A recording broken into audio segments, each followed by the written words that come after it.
It is really a pleasure. This is only our second show of 2023, so it's off to a good start, I think. It might surprise you to know that I did not grow up listening to Queen at all. How many people we got here tonight who have been following Queen since the very beginning, like 50 years? There's not that many people who are that old here. I am honored to be in your presence. But yeah, I was very late to the game, especially being a musician all my life.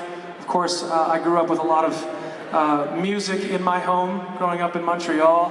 And we had everything, you know, a lot of Celine Dion, and that's about it. What more do you need? Yeah, but we had, you know, we had gospel, country, opera, classical, pop, you name it. Somehow, I missed Queen.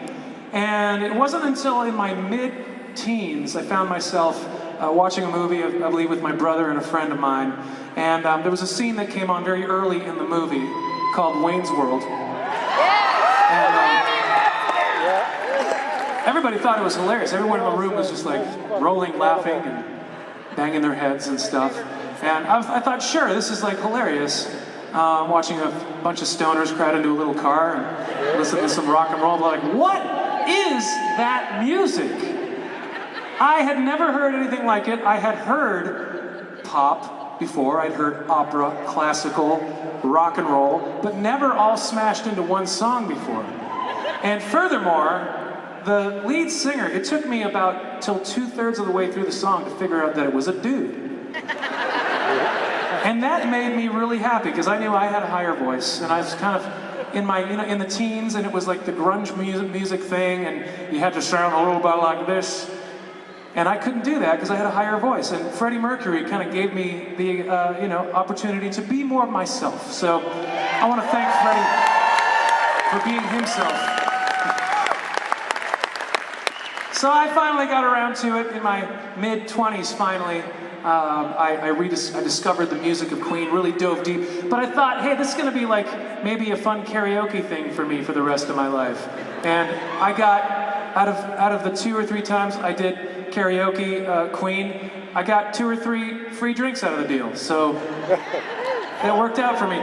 But I really got around to it. Obviously now I'm a lot deeper into the whole thing. And I often start thinking, man, what kind of music is this world deprived of because Freddie was taken from us at such a young age?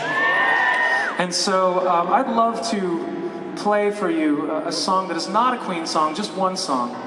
But for those of you who are big Freddie Mercury fans, you know that he was a fan of all kinds of music, even went as far as to make an entire album of opera music later in his career. And so I like to think that he would have eventually made a cover album of his favorite classical songs. So I'd love to, maybe we could suspend reality for a second and imagine how Freddie would have sounded singing this one.